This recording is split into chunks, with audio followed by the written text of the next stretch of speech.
Okay, चलो भाई start करें भाई। चलिए भाई स्टार्ट कर देते हैं टॉपिक। क्या पढ़ाना था भाई? रिवर टोपोग्राफी ना। चलो देखो,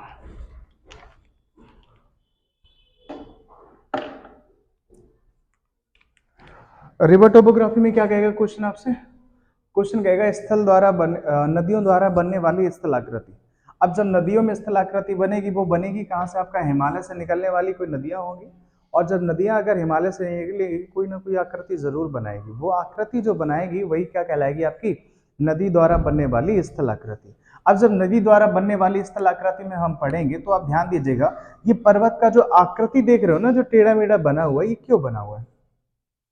इसका कोई रीजन है आपके पास? रीजन देखो क्या होता है। ये आकृति टेढ़ी मेढ़ी इसलिए होती है क्योंकि ये जो आपका हिस्सा होता है, ये होता है कठोर हिस्सा। कौन सा हिस्सा होता है भाई? कठोर वाला। और जो ये आपका गड्ढे नुमा जो आपकी आकृति होती है, ये होता है मुलायम हिस्सा। कौन सा होता है आपका? मुलायम। कठोर और मुलायम का अर्थ है, अर्थात कह रहा है कि जहां मिट्टी मुलायम होगी वो कट जाएगी, जहां मिट्टी कठोर होगी वो आपकी कट नहीं पाएगी, जिसके कारण ये ऊबड़ खाबड़ आकृति बन जाती है। और इसी आकृति में जब आगे चलकर ये आपका जल बहता है, तो ये जल ऐसे करके बहेगा कि नहीं बहेगा भाई? जब जल यहां से बहेगा तो इसका नाम बदल जाता है। इसका नाम क्या कहलाता है? आपका क्षिप्रिका। क्या कहलाता है भाई? क्षिप्रिका कहलाता है। क्लियर है ना? तो एक पॉइंट पहले ये बना कि क्षिप्रिका किसे कहते हैं। तो क्षिप्रिका किसे कहते हैं? जब पर्वतीय स्थल पर जब नदियां बहती हैं तो वहां पर जो नदियां उबड़ खाबड़ आकृति बनाती हैं वो क्या कहलाती है? आपकी क्षिप्रिका कहलाती है। ठीक है, अब रीजन समझिएगा, आप कुछ और नाम समझो पहले। एक होता है आपका अपक्षय। एक क्या होता है आपका? अपक्षय। अपक्षय। एक होता है आपका अपर्दन। क्या होता है भाई? अपर्दन होता है। और एक होता है आपका निक्षेपण। क्या होता है आपका? निक्षेपण। क्या अपक्षय क्या होता है, अपर्दन क्या होता है, और निक्षेपण क्या होता है? क्लियर है ना? अपक्षय किसे कहते हैं? अपक्षय का मतलब होता है जो टूट फूट होती है। अपक्षय का मतलब क्या होता है भैया? टूट फूट से इसका संबंध होता है। अपक्षय का अर्थ है टूट फूट। टूट फूट। अपर्दन का अर्थ क्या होता है? अपर्दन का अर्थ होता है घिसावट। क्या होता है आपका? घिसावट। क्लियर है? क्या अगर निक्षेपण का अर्थ क्या होता है सर? निक्षेपण का अर्थ होता है आपका जब आपका सिल्ट या कूड़ा कचरा क्या हो जाता है? एकत्रित हो जाता है। क्या हो जाएगा आपका? एकत्रित हो जाएगा, तो वो क्या कहलाएगा? आपका निक्षेपण कहलाता है। जैसे आप लोगों ने देखा होगा, जब घर में हमारे यहाँ टाइल बिछता है ना, टाइल टाइल में होता है क्या कि जब कोई मिस्त्री टाइल बिछाने आता है तो कुछ टूट फूट होती है, कुछ टाइल टूट जाते हैं घिसने के द्वारा, और कुछ आपका घिस जाता है। और घिसने के उपरांत क्या होता है भाई? घिसने के उपरांत वह नाली में बहकर चला जाता है। जब नाली में बहकर जाएगा तो नाली जाम हो जाएगी, तो वही क्या होता है? फाइनली निक्षेपण होता है। तो निक्षेपण क्या होता है? आपका अंतिम रूप होता है। तो अब देखो जरा ये किस प्रकार या किस आधार पे बनाएगा। तो अपक्षय का मतलब क्या होता है? टूट फूट होता है। तो क्वेश्चन कहेगा कि नदियों में अपक्षय होता कब है? नदियों में अपक्षय कब होता है, अपर्दन कब होता है, और निक्षेपण कब होता है? सीधी सी बात है, नदियों में अपक्षय तब होगा जब ये हाइट पे होंगी। कहां पर होंगी भाई? हाइट पर। तो नदियों में अपक्षय तब होता है ये जब कहां पर होती हैं? ऊंचाई पर। जब नदियां ऊंचाई पर होंगी तभी ये क्या करेगी भाई? अपक्षय करेगी। अपक्षय का मतलब टूट फूट। नदियां पर्वतों को भी तोड़ देती हैं। कहां पर तोड़ देती हैं भाई? जब वो कहां पर होती हैं? ऊंचाई पर। क्या मैदान में जब नदी बह रही होती है, कोई पर्वत सामने आता है, उसको तोड़ नहीं पाती है, क्योंकि प्रवणता कम होती है, ढाल कम होती है, इसकी रफ्तार कम होती है। कह रहा है कि अपर्दन कब होता है? जब नदियां हाइट पर होती हैं, अर्थात ये नदियां कहां पर होती हैं? पर्वत पर। कहां पर होती हैं? पर्वत। तब अपक्षय की स्थिति देखने को मिलती है। अपक्षय का मतलब होता है टूट फूट। तो पहली बात यह कि जब नदियां अपक्षय करेंगी, क्या घिसावट नहीं करेंगी? बताओ भाई, जब नदियां हाइट पर होंगी तो केवल घिसावट तो नहीं करेंगी, टूट फूट के साथ घिसावट करेंगी। तो हमने कहा कि अपर्दन की स्थिति मैदानी क्षेत्र में देखने को मिलती है। कहां पर भाई? मैदान। तो मैदान में नदियां क्या करती हैं? अपर्दन करती हैं। अपर्दन का मतलब घिसावट करेंगी। अर्थात यदि नदियां घिसावट करेंगी तो याद रखिएगा, ये क्या करेगी? न केवल घिसावट बल्कि क्या करेगी? निक्षेपण। क्या कर देगी? यहाँ पर निक्षेपण भी करेगी। जब नदी कहां पर होगी? आपकी मैदान में। कहां पर होगी भाई? मैदान में। ठीक है, अगला क्या कहेगा आपका निक्षेपण, बताइए निक्षेपण कब होता है आपका, जब नदियां मुहाने पर होती हैं। कहाँ पर होती हैं आपकी, मुहाने पर। इसको कहा जाता है, ये जब पूरा आप विधि पढ़िएगा तो इसको कहा जाएगा आपका, जैसे इसको कह सकते हैं हम लोग की नदियों की अवस्थाएं। क्या कह सकते हैं हम लोग इसको, नदियों की अवस्थाएं, कि नदियां किस अवस्था में क्या क्या काम करती है। ठीक है, तो ये वाली बात अब देखो जरा, इसको ध्यान से एक बार फिर से समझ लेते हैं और आपका क्या हो जाएगा, ये क्लियर हो जाएगा। देखो जरा इसको बिगाड़ते हैं। ये तीन चीजें बड़े आराम से समझना, क्योंकि पूरा ज्योग्राफी में इन्हीं तीनों पर आधारित है। यही तीन बातें आपकी, चाहे पर्वत हो, चाहे ग्लेशियर हो, चाहे आपका निक्षेपण हो, चाहे आपका ये पर्वतों की आकृति हो, चाहे आपका ज्वालामुखी हो, चाहे आपका चट्टान हो, सब इसी से बनेगा। तो सबसे पहले क्या होता है आपका, सबसे पहले होता है आपका अपक्षय। क्या होता है भाई, या फिर ऐसे कर लो, नदियों की प्रवणता लिख देते हैं, नदियों की अवस्थाएं लिख देते हैं। तो नदियों की जो पहली अवस्था होती है वो क्या कहलाती है आपकी, युवा अवस्था। क्या होती है आपकी, युवा अवस्था। तीन अवस्था में इसको बांटा जाता है। दूसरी क्या होती है भैया, दूसरी होती है प्रौढ़ावस्था। कौन सी अवस्था होती है, प्रौढ़ावस्था होती है। ठीक है, और तीसरी कौन सी अवस्था होगी आपकी, बताइए, तीसरी होगी आपकी वृद्धावस्था। कौन सी अवस्था होती है, वृद्धावस्था होती है। तो नदियों की कितनी अवस्थाएं होती हैं, तीन। कौन कौन सी भाई, युवावस्था, प्रौढ़ावस्था और, बोलते रहिएगा, नदियों की तीनों अवस्थाओं के नाम बताइए फटाफट। युवावस्था, प्रौढ़ावस्था और वृद्धावस्था। क्वेश्चन कहेगा कि नदियों की युवावस्था कब होती है, जब नदियां कहां पर होती हैं, ऊंचाई पर। कहां पर होती है नदियां, ऊंचाई। अर्थात हम क्या कह सकते हैं, जब नदियां पर्वत पर होंगी तो वह नदी की कौन सी अवस्था कहलाएगी आपकी, युवावस्था कहलाएगी। दूसरी बात कहेगा, जब नदियां प्रौढ़ावस्था पर होंगी तो ये कहां पर होंगी, मैदान पर। कहां पर होंगी भाई, मैदान में। जब नदियां मैदान में होती है वह उसकी कौन सी अवस्था कहलाती है, प्रौढ़ावस्था कहलाएगी। जब नदियां मुहाने पर होंगी तो उसकी कौन सी अवस्था कहलाएगी, जब नदियां मुहाने पर होती तो वो इसकी वृद्धावस्था कहलाती है। ठीक है, अब इसी में क्वेश्चन पूछेगा कि जब नदियां ऊंचाई पर होगी तो प्रवणता ज्यादा होगी, ढाल ज्यादा होगी, ऊंचाई ज्यादा होगी, तो नदियां तोड़फोड़ तो ज्यादा करेंगी। तो नदियां सबसे ज्यादा तोड़फोड़ को हम क्या कहते हैं, अपक्षय कहते हैं। तो नदियां यहाँ पर क्या करती हैं, ऊंचाई पर नदियां जब होती हैं तो यहाँ पर अपक्षय के साथ साथ क्या करेंगी भाई, अपक्षय के साथ साथ यहाँ पर अपर्दन करती हैं। क्या करती हैं, अपर्दन। तो नदियां अपक्षय और अपर्दन किस अवस्था में करती हैं, युवावस्था में ये अपक्षय ज्यादा करती हैं, उसके साथ साथ क्या करती हैं, अपर्दन।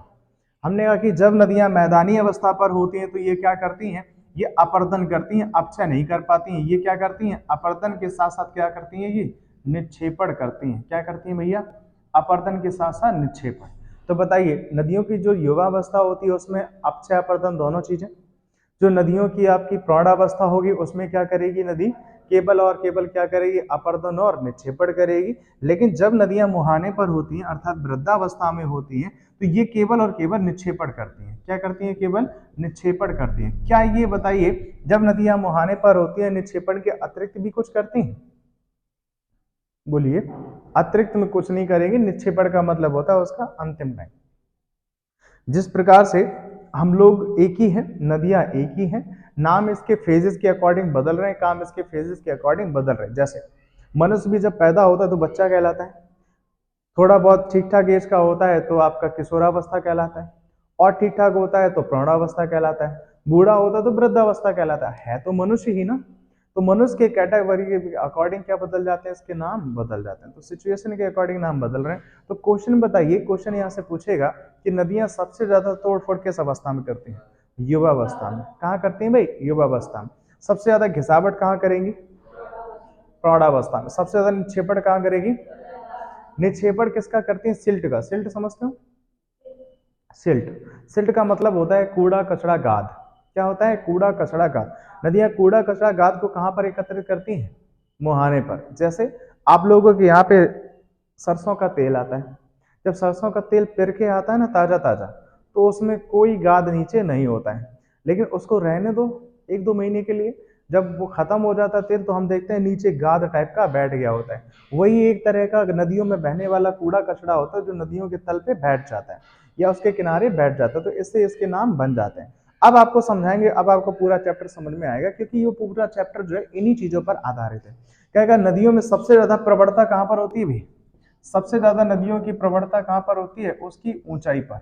कहाँ पर होती है? ऊंचाई। जितनी ज्यादा नदी ऊंची होगी उतनी तोड़फोड़ ज्यादा करेगी।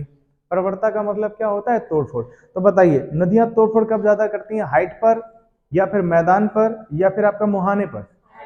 हाइट पर करेगी। आप भी देखेंगे ना, आपको ले जाकर 4 मंजिल से ऊपर नीचे गिरा दें, ज्यादा चोट लगेगी?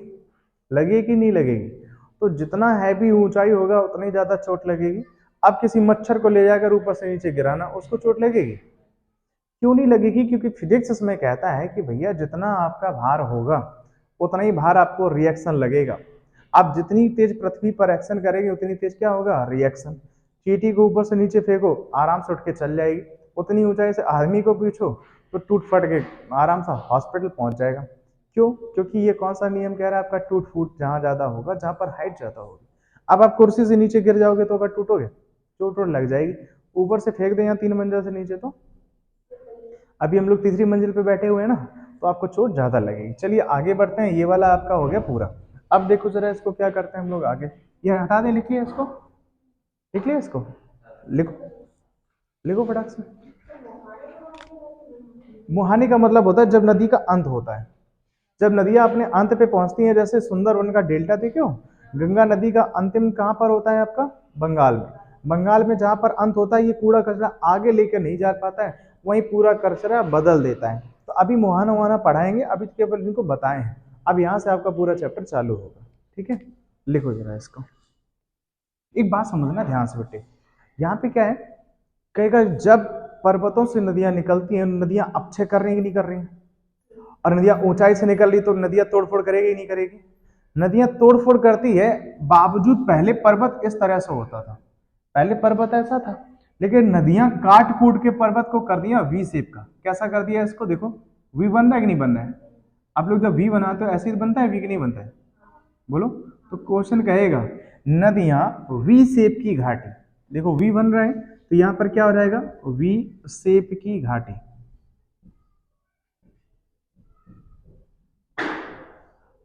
ऊधम ना करो बेटी, इतनी तेज।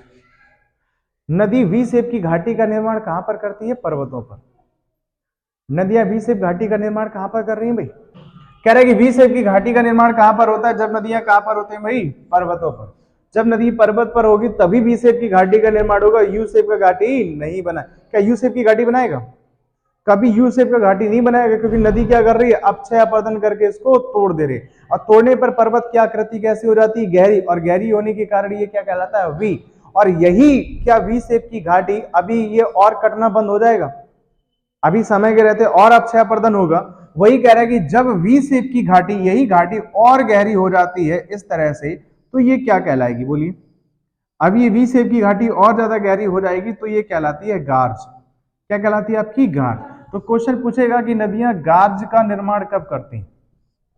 नदियां गार्ज का निर्माण कब करती हैं? तो क्वेश्चन का आंसर हो जाएगा कि जब जब नदियां वी शेप की घाटी को अक्षय प्रदन के परिणाम स्वरूप और गहरा कर देती हैं, तो वह क्या कहलाता है? गार्ज।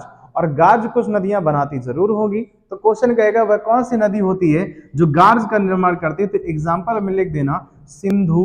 कौन सी नदी भाई? सिंधु, सतलज, सतलज और ब्रह्मपुत्र। कौन सी भाई? ब्रह्मपुत्र। सिंधु, सतलज और जो ब्रह्मपुत्र नदियां, और तीनों नदियां चाइना से निकलती हैं। तीनों नदियों का उद्गम स्थल क्या है भाई? चाइना से। तो चाइनीज तीनों नदियां हैं, और तीनों नदियां क्या बनाती हैं? गार्ज। क्या बनाती हैं भाई? गार्ज। एक बात और याद रखना, आगे चलकर यही गार्ज एक समय ऐसा आएगा और गहरा और गहरा हो रहा, आगे चलकर ये अलग अलग दो भागों में बट जाएगा। पर्वत क्या हो जाएगा? अलग अलग दो भागों में बढ़ जाएगा। यहां से क्या बह रहा होगा? आपका जल। क्या बह रहा होगा? आपका जल। ये जल जब बह रहा होगा तो खड़ी खाई होगी कि नहीं होगी? जब नदियों में खड़ी खाई देखने को मिल जाती कि पानी अचानक से नीचे जा रहा है, वो क्या कहलाता है? आई शेप की घाटी कहला रहा है। देखो आई बन रहा है कि नहीं बन रहा है? तो इसको क्या कहेंगे हम लोग? आई शेप की घाटी। आई शेप की घाटी। तो क्वेश्चन बताइए, आई शेप की घाटी का निर्माण कहां पर होता है? पर्वतों पर। क्या होता है आपका? पर्वतों पर होता है। क्लियर है? इस आई शेप की घाटी का एक और नाम होता है जिसको हम लोग कैनियन कहते हैं। क्या कहते हैं हम लोग? कैनियन के नाम से जानते हैं। तो इस आई शेप की घाटी को हम लोग क्या कहते हैं? कैनियन। क्लियर है ना?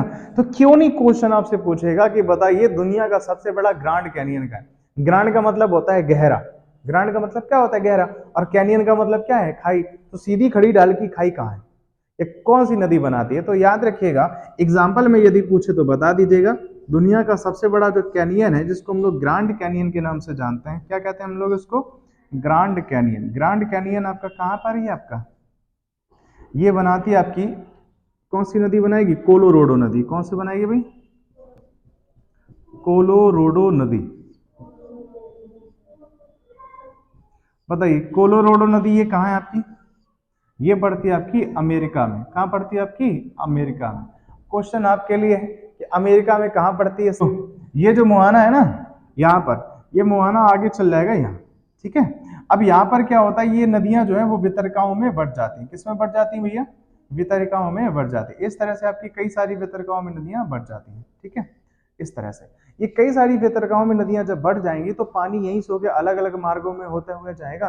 जब पानी अलग अलग मार्ग में होता हुआ जाएगा, इन्हीं वितरकाओं के बीच में कूड़ा जमा कर देती है नदी। क्या कर देती है भाई, सिल्ट को जमा कर देती है। इन्हीं बीच में क्या हो जाता है आपका, सिल्ट को जमा कर देती है। इसी सिल्ट को क्या कहा जाएगा, डेल्टा।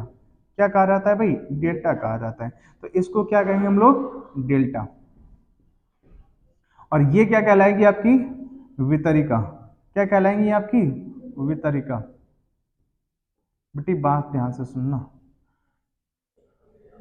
क्वेश्चन आखेगा नहीं, चक्कर आ जाएगा। चलिए यहाँ पे कह रहा है कि बताओ, दो वितरकाओं के बीच में हमेशा किसका निर्माण होता है, डेल्टा का निर्माण होता है। डेल्टा का निर्माण, अगर डेल्टा की परिभाषा कहेगा, डेल्टा सीधा सीधा बन जाएगा। जब तक दो वितरकाओं में नहीं बटेगा पानी, तब तक एक ही जगह जमा नहीं होगा। जैसे आप देखिएगा, आपके पाइप से नाली में पानी जाता है, आपके पाइप से नाली में जहां पानी जाएगा, उसी नाली में वही सिल्ट एकत्रित होना चालू होगा। बस धीरे धीरे धीरे सिल्ट इतना जमा होगा कि नाली और पाइप में कोई अंतर नहीं छोड़ेगा। टैंक से जो आपका पाइप निकलता है, उस टैंक से पाइप से एक एक बूंद भी गिरेगा ना, वो बूंद जोड़ते जोड़ते जोड़ते जोड़ते आपस में लिंक हो जाता है, अगर उसको अलग ना किया जाए। कुल मिला के यही होता है वितरिका वाला। क्लियर है ना। अब कंडीशन बदलती है बिट्टी, कह रहा है कि जब सिल्ट को मुहाने पर जमा कर दिया तो वो क्या कहलाएगा, आपका डेल्टा। लेकिन ये मैदानी क्षेत्र में होता है, पर्वतीय क्षेत्र में नहीं होगा। क्वेश्चन अगर कहते कि बताइए, जब किसी मुहाने पर एक और क्या हो, पर्वत, मुहाने के एक और क्या हो, पर्वत, ये हो गया आपका मुहाने के एक और पर्वत, और दूसरी तो ओर क्या है आपका, मैदान। दूसरी ओर क्या है, मैदान। इस स्थिति में जिस ओर नदियों के पर्वत है, उस ओर डेल्टा नहीं बनेगा। क्यों नहीं बनेगा, पर्वत बनाने नहीं देगा। पर्वत कहेगा, ये हीरो, यहाँ पर कूड़ा मत इकट्ठा करो, अपना कूड़ा लेके जाओ। अर्थात क्या ये अपना कूड़ा इकट्ठा कर पाएगा, नहीं कर पाएगा। पूरा कूड़ा लेकर इसको जाना पड़ेगा आगे। और नदियां कहाँ गिरती हैं, सागर में। कहाँ गिरती हैं आपकी, सागर या समुद्र में गिरती हैं, ठीक है। तो ये अगर पश्चिम बंगाल वाली देखते हैं तो बंगाल की खाड़ी में गिरेगा। तो यहाँ पर क्या होता है, हिल जाए। देखो जरा, यहाँ पे क्या कह रहा है कि जब ये बंगाल में गिरेगा ना, बंगाल की खाड़ी में जब ये गिरेगा आगे, तो ये क्या कहलाएगा, एस्चुरी कहलाएगा। क्या कहलाएगा, क्या ये डेल्टा कहला रहा है, अब क्या कहला रहा है आपका, एस्चुरी कहला रहा है। क्यों, क्योंकि अवस्था परिवर्तन पे नाम बदलता है। अवस्था परिवर्तन पे नाम बदला। यही कूड़ा जब किनारे पर इकट्ठा हुआ तो क्या कहलाया, तटबंध। यही कूड़ा कचरा बीच में जमा हुआ, कहाँ कहलाया आपका, नदी द्वीप। यही कूड़ा कचरा जब मुहाने पर जमा हुआ तो क्या कहलाया, डेल्टा। यही कूड़ा कचरा जब सागर में गिरेगा जाके तो क्या कहलाएगा, एस्चुरी कहलाएगा।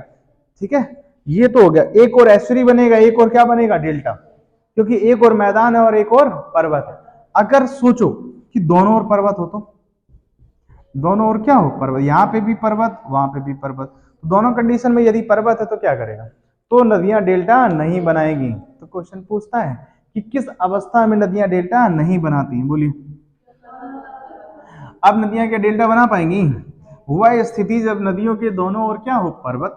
वह स्थिति जब नदियों के दोनों ओर पर्वत होता है तो पूरा कूड़ा कचरा कहाँ गिरा देती है, आपकी बंगाल की खाड़ी में गिरा देती है। बंगाल की खाड़ी या फिर सागर में, बंगाल की खाड़ी या फिर सागर में गिरा देती है। जिससे ये किसका निर्माण करता है, एस्चुरी का। किसका निर्माण होता है भाई, एस्चुरी। एस्चुरी को हम लोग क्या कहते हैं, ज्वार नद। क्या कहते हैं हम लोग, ज्वार नद कहते हैं। क्यों कहते हैं ज्वार नद, क्योंकि नादी तुम देखे होगे इस तरह की नादी होती है, ऐसे ही बन जाता है आपका, क्या बन जाता है, ज्वार नद। ठीक है, ये था आपका पूरा नदी द्वारा बनने वाली स्थलाकृति। बात समझ में आई? नहीं आई? अब एक काम करो, इन सब चीज़ों को छोड़कर अगर बना सकते हो बना लेना, नहीं तो इसको टॉपिक बाय टॉपिक हम लिखाते हैं। क्या करते हैं हम लोग? लिखाते हैं। नहीं पल्ले पड़ा होगा, आई नो वेरी वेल कि तुम्हें पल्ले नहीं पड़ा होगा। देखो भाई, हटाएं इसको। क्या बनाइयो? बना ही नहीं पाइयो। कह रही सर बना ले। बनाए कहाँ से पाओ जब तुम बना पाओ? हो सकता है बना भी लो, क्या ही पता। आजकल पता है कुछ तुम क्या कर सकते हो? लड़की आजकल सिगरेट फूंक लेती है, दारू पी लेती है, तो ये तो चित्रही की बात है, काहे नहीं बना सकती भाई? अवश्य बना सकती है लड़की लोग। चलो, आजकल लड़की लोग उल्लू बना देती है।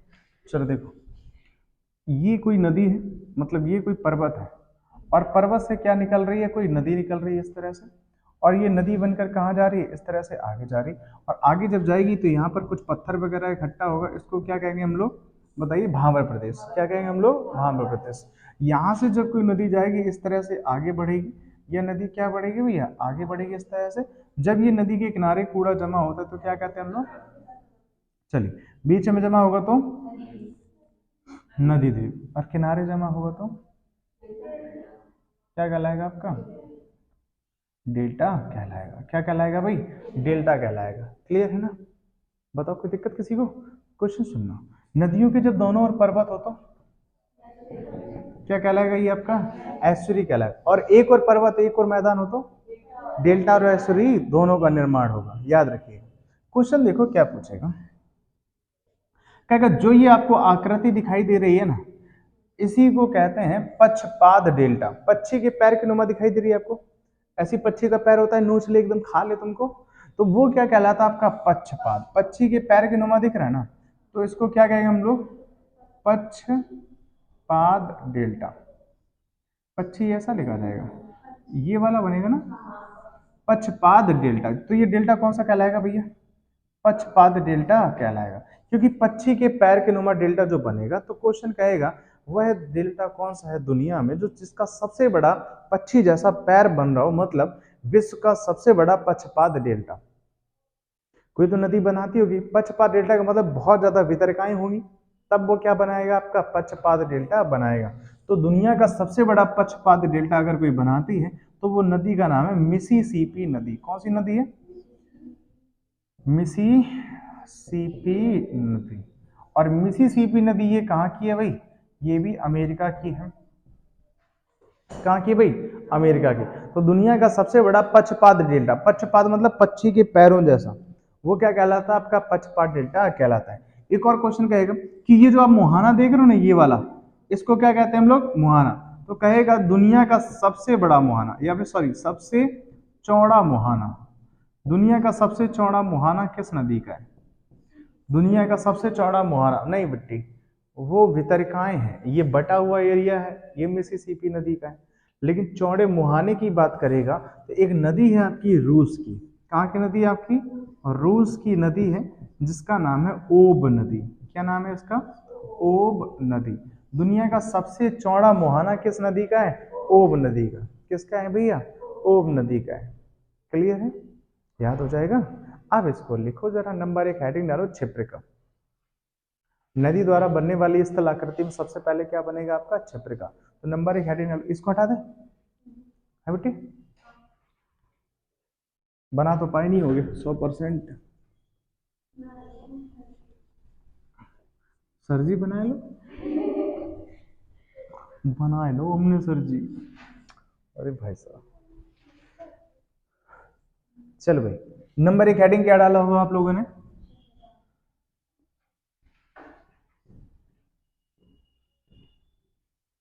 परिभाषा लिखो। लिखिएगा, जब नदियां पर्वत पर होती, कहां पर होती भैया? जब नदी पर्वत पर होती है, जब नदी पर्वत पर, जब नदी पर्वत पर, ऐसे लिख देना, जब नदी पर्वत पर ऊंची नीची आकृति में या टेढ़ी मेढ़ी आकृति में बहती है, तो पूरा खत्म हो जाएगा यहीं पे। जब नदियां, या फिर ऐसे लिख दो, जब नदियां पर्वतों पर ऊंची नीची आकृति में बहती हैं, जब नदियां पर्वतों पर ऊंची नीची आकृति में बहती है, इस तरह से। ठीक है, तो वह क्या कहलाती है? तो वह क्षिप्रिका कहलाती है। जब नदियां पर्वतों पर ऊंची नीची आकृति में बैठती हैं, मतलब बहती हैं, तो क्या कहलाता है? क्षिप्रिका। और ऊंची नीची आकृति किस कारण होती है, हम आपको बता चुके थे। जहां मिट्टी का जहां मुलायम मिट्टी होगी वो कट जाएगी, जो कठोर मिट्टी है वो कट नहीं पाएगी। क्लियर है? कोई दिक्कत? थोड़ी बहुत दिक्कत हो सकती है आपको, पहला क्लास है, रिवाइज करेंगे तो पूरा आपका हो जाएगा। और कोशिश करिएगा आप लोग घर पे जाके इस क्लास को एक बार जरूर रिवाइज करें। रिवाइज नहीं करोगे आपको याद नहीं होगा, दिक्कत हो जाएगा, एक आध महीने बाद आप भूल जाओगे, हो सकता है 15 दिन बाद आप भूल जाओ। तुम लोग गजनी से कम थोड़ा ना, आज पढ़ाएंगे कल भूल जाओगे अगर याद नहीं करोगे तो। उसको कम से कम 15 मिनट बाद याद तब भी आ जाता है। तुम लोग तो उससे भी गए गुजरे। तुम्हें 15 दिन बाद याद नहीं आएगा कि हम पढ़े क्या थे। चलिए आगे डालिएगा नंबर 2। क्षिप्रिका हो गया भाई। लिखो वी शेप की घाटी। क्या लिखो भैया? वी शेप की घाटी। वी शेप की घाटी लिखिएगा इसमें, लिखिए।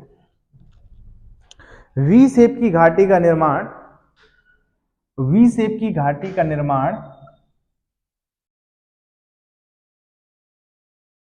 पर्वतों पर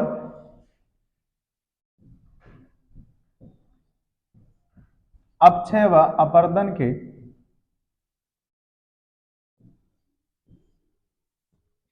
अपक्षय व अपर्दन के परिणाम स्वरूप होता है।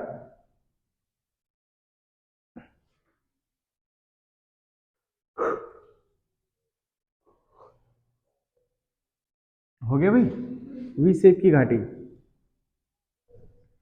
तीसरा हो जाएगा गार्ज।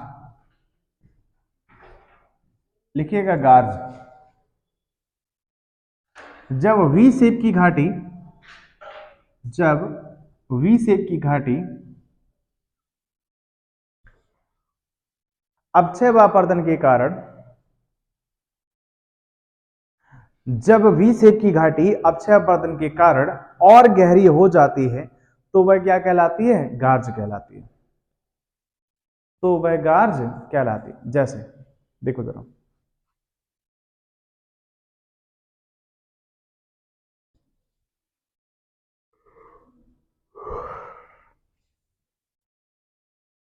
एग्जाम्पल में लिख लेना भाई। एग्जाम्पल में सिंधु सतलज ब्रह्मपुत्र, कौन कौन सी नदियां हैं भाई? सिंधु सतलज ब्रह्मपुत्र, ये तीनों नदी क्या बनाती हैं भाई? गार्ज बनाती हैं। कौन कौन सी नदियां? सिंधु सतलज और ब्रह्मपुत्र। क्लियर है भाई? कोई दिक्कत किसी को? अगला हेडिंग डालो कैनियन। कैनियन को हम लोग किस नाम से जानते हैं? आई शेप की घाटी भी कहते हैं। तो हेडिंग डालो कैनियन।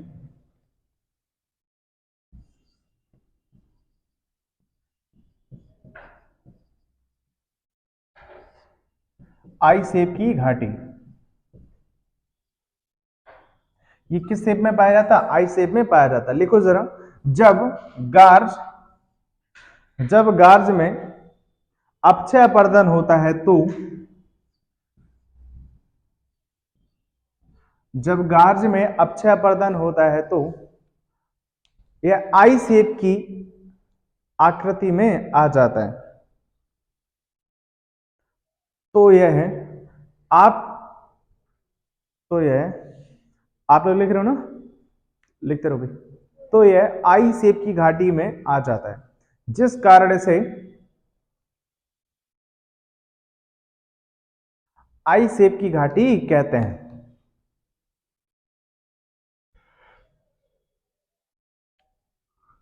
उदाहरण लिख लेना भाई, एग्जाम्पल लिख लेना। कोलोराडो नदी, कोलोराडो नदी, कोलोराडो नदी किसका निर्माण करती है भाई? ग्रैंड कैनियन का निर्माण करती है, जो कहां पाया जाता है आपका? अमेरिका में। कहां पाया जाता है आपका? अमेरिका में। ठीक है भाई, कहां पाया जाता है? अमेरिका में पाया जाता है। क्लियर है भाई? आई शेप की घाटी कैनियन हो गया। इसके बाद अगला हेडिंग डालो हेडिंग डालो, तटबंध, तटबंध लिखिएगा। जब नदियां अपने किनारे, जब नदियां किनारों पर सिल्ट को एकत्रित करती हैं,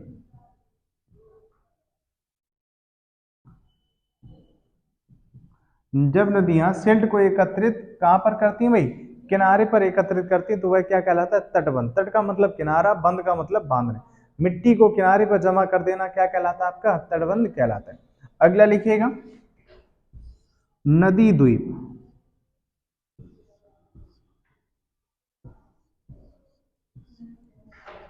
नदी द्वीप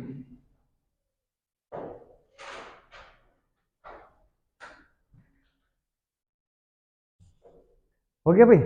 नदी द्वीप में लिखिएगा, जब नदी के किनारे, सॉरी, जब नदी के बीचों बीच, जब नदी के बीच में सिल्ट एकत्रित हो जाता है,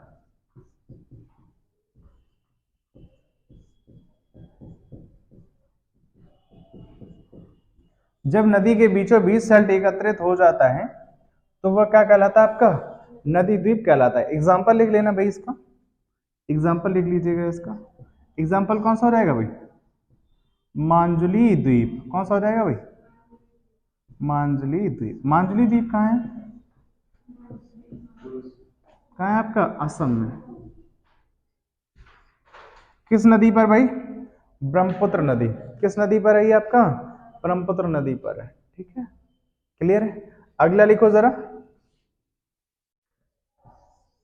डेल्टा,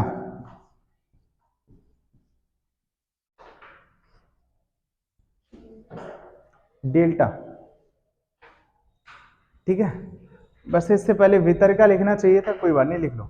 डेल्टा लिखो जरा। जब नदियां मुहाने पर होती हैं, जब नदियां मुहाने पर होती हैं, तो वह वितरकाओं में बढ़ जाती हैं। जब नदियां मुहाने पर होती हैं तो वो वितरकाओं में बढ़ जाती हैं, जिस कारण वितरकाओं के बीच में सिल्ट एकत्रित हो जाता है। जब नदियां मुहाने पर होती हैं तो वितरकाओं में बढ़ जाती हैं। इन वितरकाओं के बीच में, या फिर दो वितरकाओं के बीच में एकत्रित सिल्ट को डेल्टा कहा जाता है। क्लियर है भाई, एकत्रित सिल्ट को क्या कहते हैं हम लोग, डेल्टा। बताइए, दुनिया का सबसे बड़ा डेल्टा कौन सा है भाई, सुंदरबन का डेल्टा। सुंदरबन का डेल्टा, क्लियर है ना भाई। दुनिया का सबसे बड़ा डेल्टा किस वन का डेल्टा भाई, सुंदरबन का डेल्टा है। और ये कहां पर है सुंदरबन का डेल्टा भाई, बताइए। पश्चिम बंगाल। कहां पर है भाई, पश्चिम बंगाल में। किस नदी पर है ये आपका, गंगा एवं ब्रह्मपुत्र, गंगा एवं ब्रह्मपुत्र नदी के मिलन स्थल पर। जहां पर गंगा और ब्रह्मपुत्र दोनों मिली है, वहां पे क्या बना है आपका, डेल्टा का निर्माण हो गया है। किसका निर्माण हुआ है भाई, डेल्टा का निर्माण हुआ है। ठीक है भाई, कोई दिक्कत किसी को, दिक्कत थोड़ी बहुत हो तो चल जाएगा। अब एक काम करते हैं, इसको नोट कर लो फटाफट। हो गया, चलिए क्वेश्चन दिखा देते हैं डेल्टा से। चलिए बताइए, डेल्टा से क्वेश्चन बताइए आप लोग। हमने कहा था कि डेल्टा से क्वेश्चन दो तीन बनेंगे। कहेगा दुनिया का सबसे बड़ा डेल्टा सुंदरबन का डेल्टा, और विश्व का सबसे बड़ा, विश्व का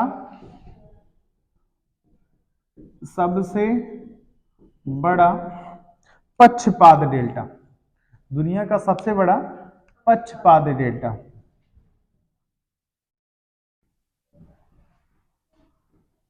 कहां पर पाया जाता है आपका, यूएसए में। किस नाम से जाना जाता है आपका, किस नदी का ये, मिसिसिपी नदी। किस नदी का है भैया, मिसिसिपी नदी कहाँ पर है ये आपकी? अमेरिका। कहाँ पर है भैया? अमेरिका। देखो हिंदी बिंदी थोड़ा बहुत गलत हो सकता है, बट बाकी ऑप्शन आपको मिलते हैं ज्योग्राफी में, रिटन में आप देख लीजिएगा इसको। अभी हिंदी आपको नहीं पढ़ा रहे तो भावनाएं समझिएगा। कह रहा है कि दुनिया का सबसे बड़ा, आपका कह दिया कि सबसे बड़ा आपका पक्षपात डेल्टा। यदि क्वेश्चन पूछे कि विश्व का सबसे चौड़ा मुहाना, विश्व का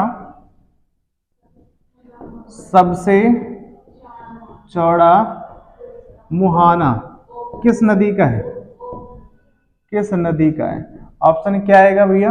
ओब नदी। ओब नदी कहां पर है आपकी? ओब नदी है आपकी रसिया में। ठीक है, कहां पर आपकी? रसिया में। क्लियर है, कोई दिक्कत? चलिए अब आपको अगला हेडिंग डालो जरा। डेल्टा हो गया, अगला डालो एस्चुरी। क्या डालो भैया? एस्चुरी।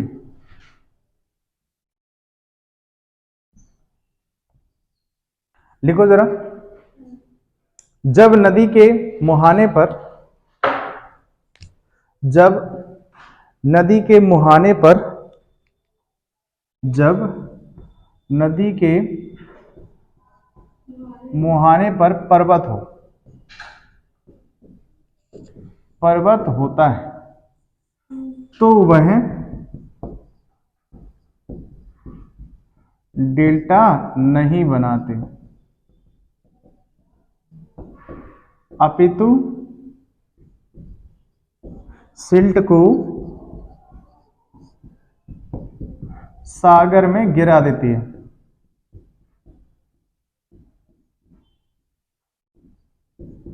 तो नदी कहां गिरा देती है भाई? सागर में गिरा देती है, जिसे एस्चुरी